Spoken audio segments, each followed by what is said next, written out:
In today's tutorial, I'm going to show you how to show or display the task view button on your taskbar on your Windows 11 laptop, tablet, or desktop computer. So this should hopefully be a pretty straightforward process here, guys. And without further ado, let's go ahead and jump straight into it. So all you have to do is open up the search menu, and you want to type in settings. Best result, you come back with settings. Go ahead and open that up. Select personalization on the left panel, and then on the right side, you want to scroll down and expand underneath taskbar. Go ahead and select that. And there should be an item that says Task View near the top underneath Taskbar Items. Click inside that oval to toggle to the on position, and it should become visible down here.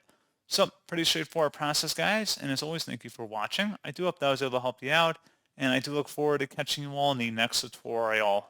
Goodbye.